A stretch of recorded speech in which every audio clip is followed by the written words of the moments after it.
Sabi ko siya mamaya, tatanungin ko siya kung magkano yung gastos sa isang buwan. Tatanungin ko isa-isa at para malaman natin kung sino mas mahal o hindi. So ito yung gastos ng Ginyana po mga amigo. Iba po yung gastos ng Pilipino at iba yung ibang mga lahi. Kagaya natin, medyo na no, di ba? Kanain mo na. Ano na? Kanain mo na. Banata na natin to. Sa mga banata natin ito. Banata na dito. Nagtatagalog sa pisis ganyan ano. Medyo na gawa magsalita, banata natin to. Banata natin to. Ayun, lumalakas na. Lumalakas ang boses ni Beljun, unti-unti na. So, ang maganda ang natin, ahora vamos a hablar eso chamame. Ose Bill habla la verdad su gastos mi país para tu ano yun? Saber, sí. Saber Gastos de Oy, ano? Kada mes, no? So ayun po mga amigo, may nag-ano po nito, meron pong nag-suggest ito si Ginoong RC Vlog. Ang sabi niya ay i-content naman daw po natin ang content naman daw po natin kung magkano raw po yung gastos sila chamame sa lahat sa buong buwan. So sige, ngayon po ay malalaman po natin. So sino ang gustong unang magsimula about sa gastos para maipakumpara natin kay chamame, no? Ay ikumpara natin siguro. Sa isa-isa, no? Ayan. Chamame, vamos a hablar esto gastos de cada mes, no? Cada mes. ¿Tú entiende? Ajá. Todos, no? Vamos yo preguntar después a Bill hablar, tú hablar, Jose hablar, no? Para decir quién más barato aquí o mi país. No, así, porque hay mucho gente preguntar esto. Ayun, tinatanong sabi ko chamame, tatanungin ko siya kung magkano yung gastos sa isang buwan. Tatanungin ko isa-isa at para malaman natin kung sino mas mahal o hindi. So ito yung gastos ng Ginyana po mga amigo. Iba po yung gastos ng Pilipino at iba yung ibang mga lahi. Kagaya natin, medyo na no, di ba? Dito, sige, sabihin natin sa kanya. Sabihin natin, no? Ang gastos mo sa isang buwan is 20,000 pesos. Pinakababa po namin mga amigo ay 20,000 pesos, pero ano na po 'yon? Pagkain 'yon. Pagkain, tapos sa internet, at saka yung gastos sa gamit sa katawan. Tayo, dito sa Equatorial Guinea yun. So, maliit pa yon. Kasi po ako mga amigo ay grabe, sobra-sobra po. Kung sa pagkain lang po ay hindi, yung 200,000 po ay kulang. Wala kasya. Hindi talaga kasya. Aquí, chamame, no, ejemplo, Bill y Jose gastar cada mes 200,000 para de comida, para de internet, para de jabón, todos aquí cosas de cuerpo, solo aquí. So ganun po mga amigo. Nasa 20,000 pesos po yung gastos namin talaga. Kasi yun lang po yung food allowance namin. Pero dati ang bigay sa amin is 30,000, di ba? 30,000 pesos po ang aming dito gastos. Kasi iba po yung gastos ng mga Pilipino kaysa sa mga Ginyano. Pero magugulat po kayo kung ang gastos po nila chamame. Basta ganito po ang mga Ginyana. So malalaman niyo po na ganito talaga sila gumastos.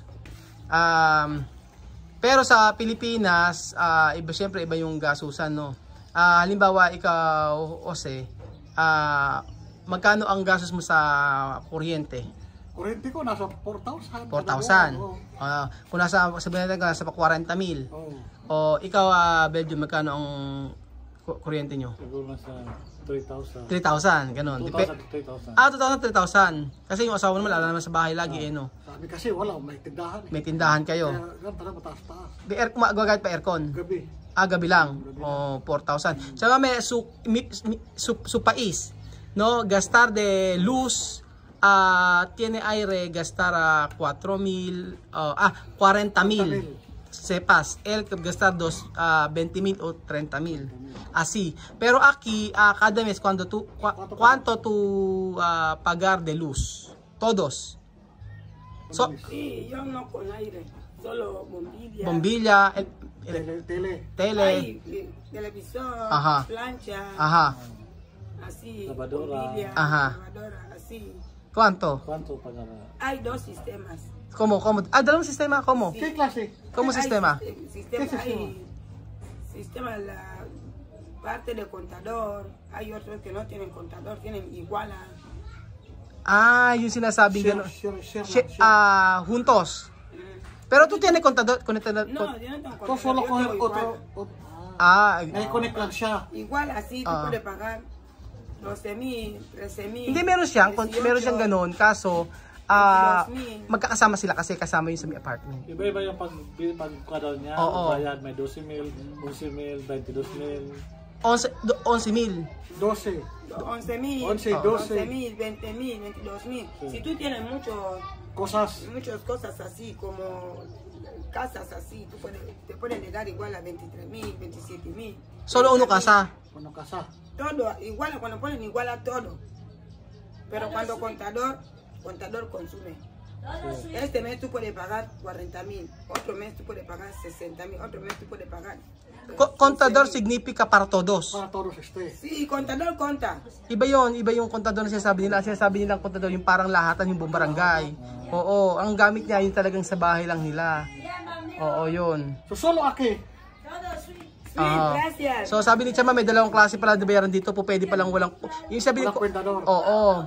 Dalawa yon, yung isa yung panglahatan sa barangay, yung isa naman yung dati kasi nakakonekta lang siya kay Papa Bunggay. Yung pangalawa sabi ni Chama may yung sa bahay lang niya. Pero kada mes tu pagar 22,000. 2,000. 2,200 na binabayaran niya sa kuryente sa isang buwan. Sabi ni Chama may ang gamit daw niya yung electric pan lang, tapos ventilador yon, Nibera, pero Nibera no kada dia abrir no. Oo, yung rep niya hindi laging bukas. Dito lang ang bukas niya. Ang bukas lang yung Nibera dito lang sa may tindahan. Oo, tapos may tele. Tapos merong plancha. O yun lang. O kaya 2,000. Tingin mo okay na, mura na rin. Oo, mura na. O walang aircon. O ganun ang ano dito. Ang gastos si Chama may nasa 2,000 po sa kuryente. And then yung sa tubig, sila Chama may kumukuha sa balon. Pero meron silang gripo. Kaso yung gripo ginagamit din sa may apartment. Oh, kaya wala din to agua tu no paga, no? Porque tu tiene poso, no? Oh, meron siyang ano. Kaya so 2,000 pa lang, 2,200 daw ang gastos niya, 2,200 pa lang yung gastos niya. Eh kayo magkano tubig niyo? Ang tubig ko din umabot ng 500. Ay, malaki sa inyo. Sa amin na minimum 200 plus lang, 215 ganun. Kayo? Pero may pinakatakas na. Ang tubig kasi namin binibili mineral water. Hindi, yung paligo. Paligo. Sa kurente yun, di ba sa... Ay, ala kayong parang nawasa. Motor. Kaya pala, mura pala sa kanila kung 3,000. Kuryente ka naman gagamit. Kuryente ginagamit mo, 3,000. Mura na, makakatipid ka na. Pero kasi sa amin... Sa pangligo lang yun. Pero yung mineral water. Mineral water. Yun. Sa pagkain natin sasama yun, pag ganun. 300. 300 pinakamataas sa inyo. Sa amin, 200 plus lang minimum ganun. Porque mi país may pagar de agua también. Ejemplo, 2,000, 3,000, de cepas de Franco. Barato. Barato, sí, hasta tu kere, así. Sabi niya may mura daw yung tubig sa atin. Pero Jose, yung sa pagkain pagkasama-samahin natin. Buha na. Ang pagkain ko pinakababa 15. 15 pagkain. 15,000, Tapos transpo. Transpo ko nasa siya kasi ang araw ko 30 sa 10. Nasa 1.5 siya transpo ko. 1.5. O so yung mga 15, 20, o so 15, tapos yung mga extra gastos pa. So mga papatak na 30 ano. 15, sabing gano'n. El pagara su comida, mi país 150,000. Así, depende. Cuando su mujer comer de restaurante, diferente esto. Ayun, sabi ko, binabayaran nyo sa pagkain 150,000 cepas o 15,000 pesos. Depende pa kapag kumain yung asawa niya sa labas, di ba? Sa mga resto, tapos bukod pa yung libot-libot, no? Kumbaga, kung sa susumahin sa isang buwan siguro, tingin mo magkano gas mo? Lahat na? Oo. Pinakababa 35 siya. 35 na. 35. So, gastos, di ba? Pero mura na 'yun. Mura na. Kasi nasa Cavite ka, di ba? Ayun. El pagara cada mes de todo gastos de Franco 350. 350. Todos. Pero aquí mucho, no? Ayun, mucho. Sabi ni Chamay, malaking pera yon. Pero tipid pa yan. Oo, tipid pa yun. Pero esto, no gastar mucho, ha? Así, Chamami, así. Cuando gastan mucho, sí, por eso, para tú saber, Pare, yo explica. Sabi ko para alam ni Tia Mame yung gastos sa Pilipinas. Si mucho. Oh. Para alam ni Tia Mame yung gastos sa Pilipinas, akala niya na pagka puro ano lang, puro mura lang yung ano bilihin. También namin país caro de comida, todos así. Para tú sabe también, ¿no?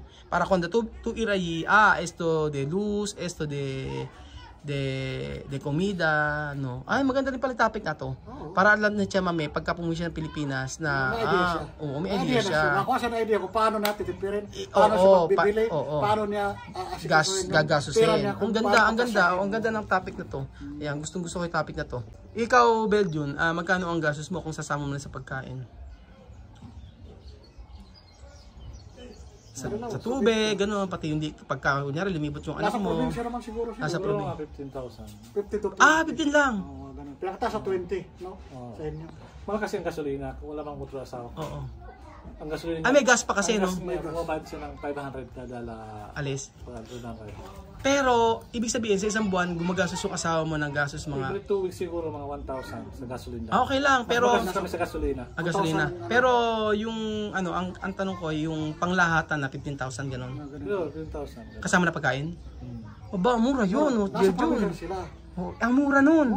Pero sa amin hindi. Kasi, probinsya din kami, pero kasi si Lenlen, kung ano ko, wini-withdraw lang niya, nasa 20. Pero bukod pa rin yung, syempre, yung pambayad ng ganito, yung sa may kuryente, gano'n. Sa pagkain siguro. Kasi, hindi kami kitipid sa pagkain. Ano kami sa pagkain. Malakas. Pero siguro baka sa buwan nasa 30. Gano'n din. Pero probinsya kami, ha. Pero mika sa Tia Mame, posible 300,000 para todo mes. Para Kylie, para Chuchen, para tu Besti. Así. Para tú sabe, no, cómo va a gastar el dinero mi país. Ahora tú sabe, no. O ngayon alam ni Tia Mame, para alam ko ka ni Tia Mame kung magkano gastos sa Pilipinas. Y también de gasolina, de coche, así. Sabi ko yung gasolina sa kotse. Yung gasolina, yun din ang, syempre malakas din yun. Lalo na ako pag sa Pilipinas ako. Mayat-maya nagpapagas ako. So, si Tia Mame natatanong natin. Pero, Tia Mame ha, tu pagar de luz, ejemplo, 20,000. Después, de comida, cuánto tú pagar. Sí. Pero aquí, ejemplo, no, cada día yo mandar comida. Por eso no gastar mucho. Sí.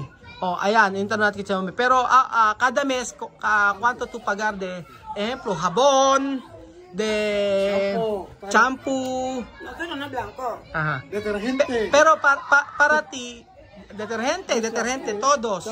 Sabi ko Tia Mame, magkano ang gastos siya para sa shampoo, sa sabon, sa pagkain. Sí, ejemplo, ¿cuánto? Una guiñana simple, como tú.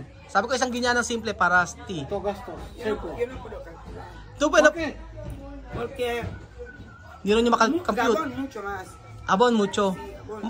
Abon mucho más de comida?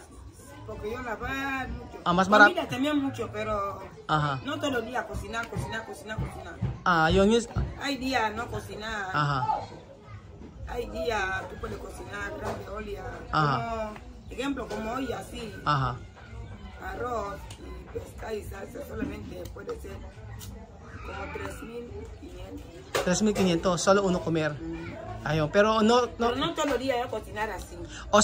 Sabi niya Tia Mame kasi hindi rin niya makompute kasi halimbawa nagluto siya ng isang malaki, nasa 3,500 o 3,500, sabi niya ganoon. Pero luto 'yon. So kung magluluto, lalo na kung rice lang, sabihin daw niya nasa 350. Para sa kanyang mga anak lang yun. Pero wala pa yun sila kasi sila Elvis, iba yun eh. So kung sabihin mo ng 400. Kung sa 400, i-times mo sa, hindi naman kasi araw-araw magluluto. Yun nga. So, posible, kada mes, to dicho no pwede kalkular. Sabi niya hindi rin na makompute kada isang buwan. Pero, ejemplo, yo preguntar también otro chica, Mami Juana, Mimosa. Sabi kasi ni Tia Mame hindi rin niya makompute, pero ang sabi ni Mami Juana sa akin ay depende rin kasi sa tribo. Kasi sila ay hindi kumakain. Ejemplo, no? Hoy to comer pambota, mañana to comer yuca, otro día to comer plátano. No todos los días arroz. Solo cuando yo vine aquí, después yo quiero arroz, así. Ayun, ganun sila. Hindi sila nagra-rice lagi. Kumbaga, kung rice ngayon, bukas yuca, tapos susunod na araw ay, oo, iba-iba sila. Tapos minsan, tinapay lang. Ganun yung nila, paggastos. Pero, chamame, posible, cuando tú calcular, ejemplo, de luz, 20,000 y también de comida, un mes así calculando puede ser 50. 50 lang. Sí, porque antes cuando yo trabajaba así hacía. 50 con luz. Sí, cuando yo trabajaba así hacía. Ajá, o yan, o ngayon alam na nila. Cuando cobro así, yo pago la luz 12,500. Ajá. Después yo compro saco de arroz. Ese momento el saco de arroz grande era 9,000. Ahora está caro. Yo compro saco de arroz. Ajá. Porque yo no como arroz todos los días, yuca, plátano, así. No, arroz no 9,500 hoy. 12,000. No, yo digo antes cuando yo trabajaba. Antes, yo tenía sí. Eso. Yo calculo con 50,000 mi casa estaba a gusto. Ajá. Yo compro gas. Ajá. Yo compro 2 cajas de comida, yo compro saco de arroz. Ajá. Yo pago la luz. En un mes yo tenía 50. 50, antes. Sí. Pero ahora llegaba. Pero ahora Carro. Posible. Y ahora también hay 100,000. Sí. 100,000. 10,000. Ayun. So sabi ni Chama, may dati nagkatrabaho daw po siya ay 50,000 o 5,000 pesos po yung kanyang gastos sa isang buwan kasama na. Simple lang yon. Kasi wala silang mga habon-habon. Isang sabon lang ginagamit na, wala silang mga shampoo, wala mga lotion, kundi antes to poner palmiste, no? Sí, aceite así con aceite. Yun ang ginagamit niya. Yung pagkain, di ba? Yung sa may oya daw, yung mantika daw, yun ang gamit niya. So 5,000 ang gastos daw ni Chama dati nung siya nagkatrabaho, at saka simple yun. Pero ngayon kasi mahal na yung mga bilihin. So umabot na ng nasa 10,000 yung kanyang gastos. Pero 10,000 tingin ko ay dahil tuwing hapon, di ba, nagdadala pa ako ng pagkain dito. So for sure yun, mas mababa pa siguro. Mas mababa pa siguro yung sinasabi niya. Ang kinukompute niya is yung kung hindi ako magdadala ng pagkain. Cuando yo no mandar comida uno mes, así 100,000 así. Sí. Yun. Kung hindi ako magdadala ng mga pagkain sa isang buwan. Pero ahora no compramos mucho comida porque ahora na siguro siya. Sí. Nasa 70. Sí. 70-80. Mucho gasto ahora mucho, ya no. Sí, antes yo tenía gasto, pero ahora casi yo no cocino todos los días. Yun. Como he cocinado es así. Mas mejor así. Sí. Para no gastar mucho. Sí. Ayun, sabi niya, mami, mas hindi nga magastos yung ganun. Kasi dati kasi, ngayon kasi pauwi na kami, so ang mga gastos po ni Tia Mami is yung bumibili lang na unti-unti. Pero maraming time na bumibili ko kaha-kaha para sa kanila. So hindi ko alam, kaya hindi rin siguro din makumpute ni Tia Mami. Pero nung time daw niya is 5,000 and then nung dati-dati pa, tapos ngayon nasa 10,000 siguro kung kumpitin niya lahat. So yun ang gastos ng mga Aprikano. Kasi sila dito ay wala naman silang wala naman talaga, hindi nila tayo kagaya. Sila ay matipid talaga. Matipid, no? Ginyano no gastar mucho porque aquí no como blanco, no como blanco. Sí, pero muchos, algunos. Hay familia tiene. Hay familias que tienen. Ajá. Bueno, depende. Cuando me sacaba así, iban en el mercado Martínez, compran carro, comida llena, congelador así. Pero depende de familia. Pero cuando familia simple como tú, sí, familia simple como yo así. 100,000 a llegar. Por eso cuando comida gastar así, yo enfadada. Sí. Porque cuando me voy a comida así, ayun, esta comida me hace hasta 2 días. Ayun, sabi un poco así, yo guardo, al día siguiente comemos. Sabi ni Tia Mami, ayun, sa kagaya niya, simple, ay ganun yung gastos niya. Hindi siya, ano lang? 10,000 ang pinakamataas. 10,000 ang pinakamataas. Pero pagka, hindi niya kasi, kaya nga yung mga bata dito, napapansin nyo pagka nagka-feeding program tayo, napansin nyo na talagang nasasarapan sila. Alam mo kung bakit? Kasi nga maraming ingredients. Hindi kagaya ng luto nila. Alang ingredients ang nagluto sila. At saka asin lang, di ba? Asin at saka caldo. Sí, porque cuando cocinar cuando cocinar africana, solo caldo, sal, y está. Sí. O tomate. Sal y picante, ya Y está, ganun lang. Oh. No tiene mucho ingrediente. No como, por eso cuando yo y Bill cocinar aquí, todos los niños quieren comer, Sí, porque hay mucho ingrediente. Hay mucho ingrediente. Por eso mis niños también están acostumbrados, no quieren cebolla, no quieren tomate. Porque yo cuando yo cocinar solo picante, sal. Una vez cuando no hay caldo, yo cocinar así. Así. Solo sal, picante. Oo, ganun. O, diba sabi ni Mami? Simple lang. Oo, simple lang sila kasi magluto. Ganon. Simple lang sila magluto. Pero, ito sasabihin ko ha, ganito. Sabi niya Mami, simple lang magluto. At ang sabi niya ay sila daw nasanay ng asin. Kahit asin lang pwede na. Tapos o kaya kaldo o cubes. Ganon, chicken cubes. Tapos, pero ang totoo po niyan sa kanila mga Aprikano, mas priority nila yung gadget. Tama ano? Gadget and then yung mga damit, sapatos. So ganun po sila, no? Pagpapaganda. So mahina sila sa pagkain pero sa gasto sa katawan matindi. So ganyan talaga ang mga Ginyana. So wala tayong magagawa doon dahil yun yung kanilang kostumbre o kinakaubuan. Así, no? Escucha, no? Porque Ginyana no quiero comer. naintindihan ni Chome, naintindihan niya. Sí, pero es la verdad. Cosas de cosmético quiere. Sí, Y mucho personas así. Siente hambre. Uno dice, vamos a comer. No, dame, es para hacer. Ayun. Sí, mira Waka, mira Juana, así. Marisol. Si Marisol, ganun din. Mira Marisol. Pero tú vas a hacer pero iba si Chamame. Pero tú diferente, no así. Cuando yo tiene 2,000, yo cocino mi comida. Si Chamame, una. Pero tú más importante comida, no como. Pero escucha, pero mucho Ginyana quiere esto, clase de vida. Quiere vestido, pero sin comer. Pero con hambre. Con hambre, yun. So ayun po mga amigo na naunawaan niyo po lahat po madami pong Aprikana. Yun nga lang isa talaga ang kakaiba, no. Ang dami. Siya kasi pareho pagkain, pero hindi mo siya nakita mo may bagong damit, wala. Wala siyang bagong damit kasi yung dala lang niya sa Pilipinas. Kaya nga siya yung talagang kakaiba sa lahat. Napansin mo rin yun. Napansin mo siya lang ng kakaiba na hindi siya talaga gumagastos sa buhok niya, yung ano niya. Kung magmamanicure, pedicure, siya lang mag-isa. Kaya niya nang. So, ganyan po mga amigo, at least alam ni Chamame. Por eso Chamame, mi país, gastar mucho.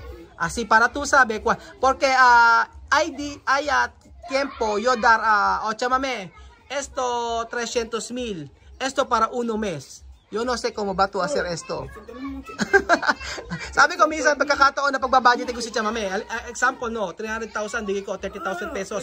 O bahala ka na. Malalaman natin kung paano gagawin ni Chamame. Pero hindi pa sa ngayon yun, kaya kailangan i-guide pa natin si Chamame. Hindi pa po pwede yun, ano? Hindi pa pwede yung basta-basta sabi, Chamame, ito yung 30,000 o 20,000 gastos sa isang buwan. Bahala ka na dyan para sa mga anak mo, sa mga ano. Pero malalaman natin kung paano si Chamame mag-aano sa Pilipinas. Para alam din niya, hindi niya, baka ang akala niya napakamura sa Pilipinas, di ba? Kasi nung sa Pilipinas, grabe talagang, sa totoo lang, grabe ang gastos. Nang lumibot kami, yung mga gano'n. También mi país, cuando pasyal, gastar mucho dinero. Así. Sabi ko, Chamame, nang sa Pilipinas, talaga marami din na ubos. Yun ang sabi. So, ayun pa mga amigo, nag-enjoy ako dito sa topic na to at masaya na malaman natin na gano'n lang yung gastos nila. Pero pag gumastos sila sa damit, diba, nakita mo? Grabe, sa bestida, no? Matindi sila. Wala, yung mga damit nila pagka sa opisina, di ba? Kunyari sinuot na ngayon, bukas iba na naman. Iba-iba na naman, no? Kung anong damit niya, yung buhok niya, ganun din ang kulay. So, talaga nag-uubos sila ng ganun din ang kulay. Tapos pag tinanong mo ko, yung kuko, ganun ang kulay. Tapos yung buhok, ganun ang kulay. Tapos yung damit, ganun ang kulay. Pero pag tinanong mo kung pamaya-maya, pag tinanong mo kung may pera, sabihin wala, gugutom. Gano'n sila, pero kanya-kanya pong kanya-kanyang paniniwala at kanya-kanyang yung kultura nila. Gano'n ka lang kinamulatan. So wala tayong magagawa doon. Kasi kinalakihan nila. So ayun pa mga amigo, salamat po sa padang video na to at God bless po.